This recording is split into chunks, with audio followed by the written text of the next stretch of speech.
À l'heure qu'aux premiers abords Hell's Paradise regorge de scènes magnifiques, une scène a cependant réussi à titiller ma curiosité.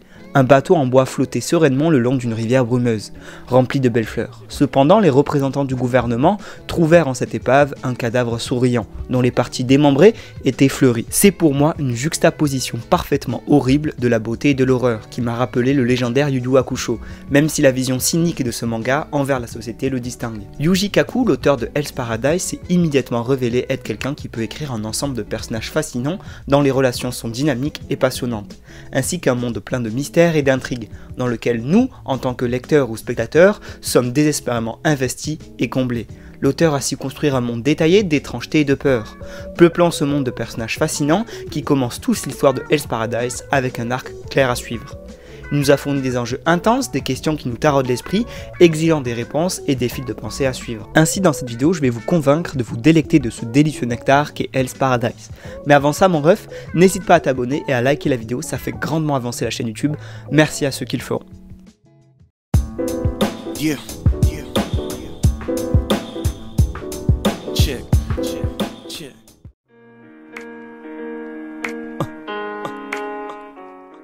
L'œuvre d'Hell's Paradise se déroule à Edo au Japon et suit l'histoire du légendaire ninja Gabimaru et de son maître, le bourreau Saigiri, du clan Yamada. Avec d'autres pairs de condamnés et de samouraïs, ils se rendent sur l'île mystérieuse de Kotaku pour rechercher l'élixir de vie. Un élixir qui, soi-disant, vous donne au passage l'immortalité. Bien que l'île rayonne d'une beauté mystique, elle renferme également de nombreux dangers. Malgré ses thèmes et sa représentation shonen, le manga traite des aspects les plus sombres du Japon féodal. Hell's Paradise est une étude de personnages sur les étrangers de la société et les inégalités sociales qui les poussent à enfreindre la loi. Mais si quelqu'un peut idéalement résumer ma pensée sur le sujet, ça serait le bourreau Shion. Ces propos sont rendus gênants par le fait que le shogun est un tyran cruel qui n'accorde aucune valeur à la vie de ses sujets. La gentillesse est présentée comme une vertu, mais elle vous sauvera pas dans le monde d'Hell's Paradise. Pire encore, bon nombre de ces morts étaient aux mains d'anciens alliés, dressant alors le tableau d'une tromperie comme coutume commune dans ce bas monde. Et même lorsque vous savez ce qui va se passer, l'inévitable déchirement vaut la peine d'être vu jusqu'à la fin de l'épisode. Puisque disons-le tout de suite, Yuji Kaku, l'auteur de Hell's Paradise, n'est pas un tendre pour ce qui est la mort de ses personnages. Il est délivré sur le sujet, associant à leur violence et compassion humaine. L'exemple parfait n'est d'autre que Gabimaru, ayant massacré les gens qu'il adorait vraiment en tant que héros depuis qu'ils étaient enfants.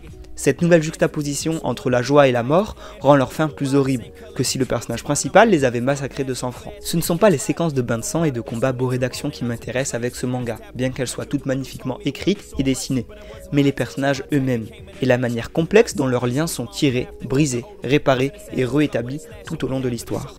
Gabimaru est déjà un personnage à plusieurs niveaux. Sa première apparition est stoïque, distante, insensible, toujours attaché à son passé de ninja impitoyable. Mais au fur et à mesure que les chapitres progressent et qu'il doit s'attarder sur ses désirs pour Yui et son souhait de la revoir, son attitude d'acier s'affaiblit. Et il commence à accepter les autres et à s'appuyer sur des forces supérieures aux siennes. Et c'est dans cette justesse d'écriture que Yuji Kaku excelle, peignant alors le tableau d'une beauté diabolique dans l'écriture de ses personnages et de leurs relations.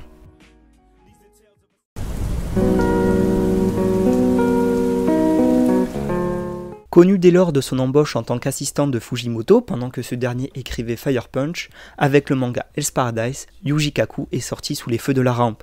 Et de l'avis de cet écrivain, son œuvre est encore plus nette et plus belle que celle de Tatsuki Fujimoto, selon ses propres dires. Qu'on se le dise, l'art de Hell's Paradise est sensationnel. C'est d'une beauté diabolisante. C'est un mangaka capable de peindre une telle gamme d'émotions sur le visage de ses personnages. Mais il fait également preuve d'un génie que j'ai trop peu vu dans la gestion de ses décors et de son environnement. En effet, il a une imagination audacieuse et assez large pour concevoir un monde aussi richement étrange que celui que l'on trouve sur l'île de son manga. Yuji Kaku utilise son art pour enrichir son écriture, donner vie à ses personnages uniques et attachants, mais également à son univers, pour bien rendre compte de l'étendue de son propre imaginaire.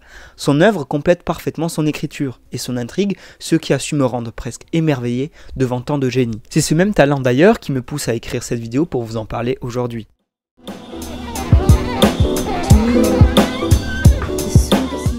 Hell's Paradise mélange habilement différents genres pour créer une expérience de lecture unique. L'histoire combine des éléments de fantasy, d'action, d'horreur et de drame, offrant une variété de moments palpitants, de combats intenses et d'émotions fortes. Tout d'abord, le manga propose des éléments de fantasy, qui se manifestent à travers l'univers unique dans lequel se déroule l'histoire. L'île mystérieuse sur laquelle les personnages évoluent est remplie de créatures fantastiques, de pouvoirs surnaturels et de mystères envoûtants. S'ajoute à cela une dimension d'émerveillement et d'évasion à l'histoire, permettant à nous lecteurs ou nous spectateurs de plonger dans un monde imaginaire d'autant plus fascinant. Ensuite, Hell's Paradise propose également des scènes d'action intenses qui captivent l'attention des spectateurs. Les combats sont superbement chorégraphiés et illustrés, avec un sens du mouvement et de l'excitation qui fait monter l'adrénaline. Rajoutez à cela le dynamisme parfaitement équilibré de ces scènes d'action qui nous offrent un plaisir visuel. Comment en mange trop goûty les gars. De plus, Hell's Paradise incorpore des éléments d'horreur qui contribuent à l'atmosphère sombre et inquiétante de l'histoire. L'île regorge de dangers mortels et de créatures cauchemardesques. L'auteur n'hésite pas à montrer des scènes graphiques et choquantes, créant ainsi une tension constante et un sentiment d'urgence chez nous, spectateurs. Hell's Paradise aborde également des thèmes profonds, tels que la vie, la mort, la nature humaine, la rédemption et la signification de l'existence.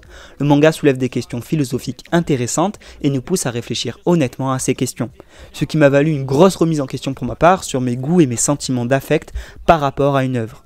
Qu'on se le dise, une bonne fois pour toutes, Hell's Paradise est l'une des grosses sorties de cette année, et je suis heureux d'avoir pu manger goûty en attendant les gros poissons qui arrivent comme la saison 2 de JJK ou encore l'arrivée tardive de Solo Leveling en animé, qui seront évidemment traités sur cette chaîne, mais ceux qui me suivent sur Insta, @xtobasan, le savent déjà. Bref, je vais vous laisser là, je finirai avec un seul mot, épicé.